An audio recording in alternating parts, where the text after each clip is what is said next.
আজকের বিকেলটা শুরু হয়েছিল খুব তোড়জোড় করে। এইদিকে দেখতেই পাচ্ছ আমি একটা বড় লোহার কড়াইয়ে বেগুন ভাজতে বসিয়ে দিয়েছি।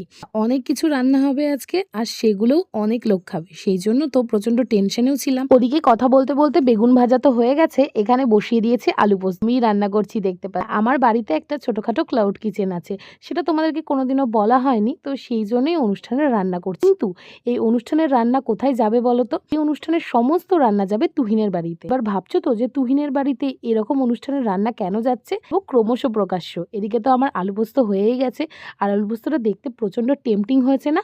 ওপর দিয়ে একটু সর্ষের তেল ছিটিয়ে দিলাম। আর এখানে হচ্ছে চাটনি, এটা বিদেশি আমড়ার চাটনি। এদিকে ছিল ডাল, এটা কিন্তু ছিল কলাইয়ের ডাল। আর তার সাথে ছিল এই যে আলু পোস্ত। আর কলাইয়ের ডাল যেহেতু ছিল সেই জন্য আলু পোস্তটা একটু শুকনো শুকনোই বানিয়েছিলাম। আর আলু পোস্ত কলাইয়ের ডালের সাথে সেরা জুটি বেগুন ভাজাও এখানে আমি বক্সে ভরে নিয়েছি। আর এখানে ছিল যারা পোস্ত খাবে না তাদের জন্য আলু ফুলকপির ডালনা।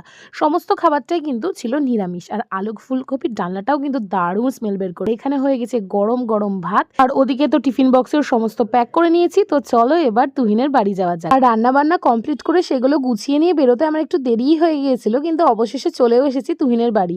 আর এখানে তো তুহিন রেডি পুজো হবে বলে, আর আমিও এখানে চলে এসেছি, মাটিতে বসেও পড়েছি। আমরা তিনজন মিলে একটু আড্ডা দিচ্ছি। আর এখানে মৌ চলে এসেছে, আর আমার পাশে আমার ছোট একটা বন্ধু বসেছে দেখো।